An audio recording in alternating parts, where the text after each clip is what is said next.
திருக்குளம் என்றும் போற்றப்படுகின்ற அந்த பகுதியிலே இருந்த ஒரு ஆலமரத்தின் நிழலிலே ஒரு சிறுவன், பால்கார சிறுவன் ஒருவன் ஓய்வுக்காக உட்கார்ந்திருந்தான். வழக்கமாக தன்னுடைய கிராமத்திலே இருந்து பால் குடத்தை தூக்கி கொண்டு நாகப்பட்டினத்தில் இருக்கின்ற ஒரு செல்வடை வீட்டுக்கு அவன் எடுத்துச் செல்வது வழக்கம். அந்த சிறுவனுக்கு ஆரோக்கிய அன்னை தோன்றி தன்னுடைய மகனுக்கு கொஞ்சம் பால் தருமாறு கேட்கிறாள். அந்த சிறுவன் விழிக்கிறான். குழந்தைக்கு பால் கொடுத்து விட்டால் குடத்திலே பால் குறையுமே, உரிமையாளர் தன்னை கோபித்துக் கொள்ளுவாரே என்று மீண்டும் மீண்டும் அன்னை கேட்க அவன் அந்த அன்னையின் குழந்தைக்கு பால் கொடுக்கிறான்.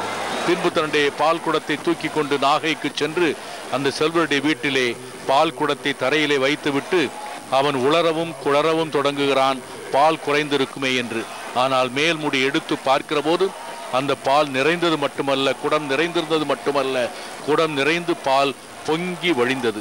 இதுதான் அன்னையினுடைய வேளாங்கண்ணி திருத்தலத்திலே அன்னை வழங்கிய முதல் காட்சி, முதல் புதுமை என்றும் சொல்லலாம். அடுத்து இன்றைக்கு நடுத்திட்டு என்று அழைக்கப்படுகின்ற இடத்திலே ஒரு முடமான ஒரு சிறுவன் மோர் விற்று கொண்டிருந்தான்.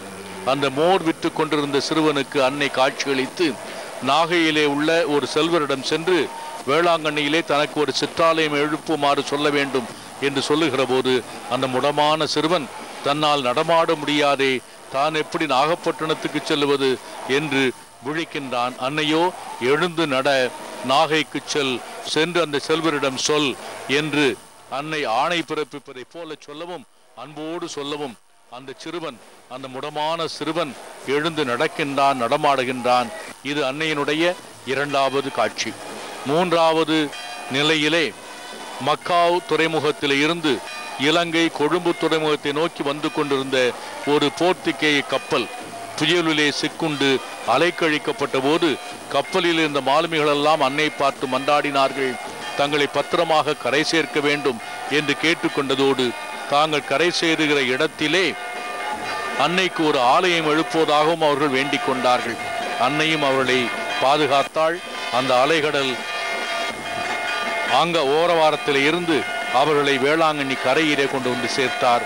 அங்கே அவர்கள் கரையிலே வந்து சேர்ந்த போது ஏற்கனவே அங்கே ஒரு கூரை கோயில் எழுப்பப்பட்டிருப்பதை கண்டார்கள்.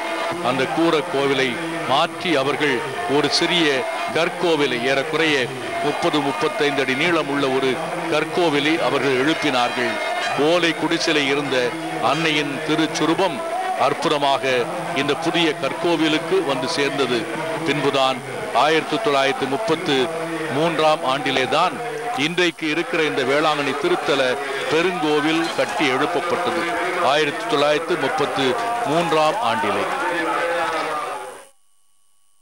நாகை மாவட்டம் வேளாங்கண்ணி புனித ஆரோக்கிய மாதா பேராலய தேர் திருவிழா நேரடி ஒளிபரப்பு. நேரடி ஒளிபரப்பினை வழங்கி கொண்டிருப்பவர்கள் Shrine Basilica of Our Lady of Health, Velankanni. அருளால் தேவ ஆவியின் கொடைகள் நிரம்பி ததும்பி உங்களை ஆசீர்வதிக்க வேண்டுமென்று தேவ அன்னையை இறைஞ்சி மன்றாடி கேட்டுக்கொள்கின்றேன். அன்பு இறைக்குலமே, அன்னையின் பக்தர்களே, உங்களுடைய இல்லங்கள் வழமையாலும் செழுமையாலும் அன்னையின் அருளால் நிரப்பப்படட்டும். நோய் நொடியோடு வாடி வதங்கி நோயோடு போராடும் அனைவரையும் அன்னை அவள் தன்னுடைய வலக்கரத்தினால் தாங்கி தன்னுடைய மகனிடம் உங்களுக்காக பரிந்து பேசி நல்ல உடல் நலனையும் தந்தரிட இறைவனிடம் மன்றாடுகின்றேன்.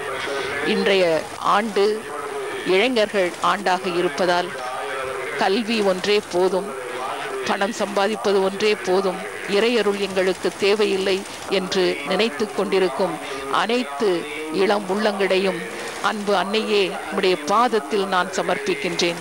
அவர்கள் அனைவரும் உம்மால் மீட்பு. வேளிநகர் வந்திருக்கும் உங்கள் அனைவரையும் அன்போடு வரவேற்கிறேன். உடல்நலம் வேண்டி, மனக்கவலைகள் கண்ணீர்கள் நீங்க வேண்டி, குடும்ப சுமைகள் பிரச்சனைகள் தீர்க்கப்பட வேண்டி, கடன் தொல்லையிலிருந்து விடுபட வேண்டி, தொழில் ஏற்படும் சங்கடங்கள் நீங்கி முன்னேற்றம் வேண்டி, குழந்தை பாக்கியம் பெற வேண்டி, வேலை விரைவில் கிடைக்க வேண்டி, நலமுடன் திருமணம் நடந்திட வேண்டி, நினைத்த காரியங்கள் நிறைவேற வேண்டி, எல்லாவற்றிற்கும் மேலாக நிம்மதியான மகிழ்ச்சியான வாழ்வு வேண்டி, ஆன்ம நலன் வேண்டி வரும் பக்தர்களை அன்புடன் அன்னை கண்ணோக்குகின்றாள்.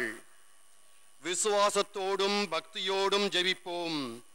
அரவணைத்து அன்பு செய்யும் ஆரோக்கிய தாய் உங்கள் அனைவருக்கும் எல்லா நலன்களையும் தம் திருமகனிடமிருந்து பெற்று தருவாளாக. Dear devotees of Our Lady of Velankani, all of you have come over here to Velankani to pray to our Blessed Mother. I warmly welcome you. All of you have come over here with a deep faith, great hope, and with lot of expectations. Place before her your heart's desires with confidence like a child.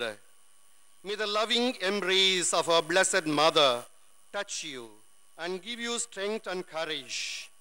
May you seek her motherly protection and guidance in the midst of cares of life and troubles of this world.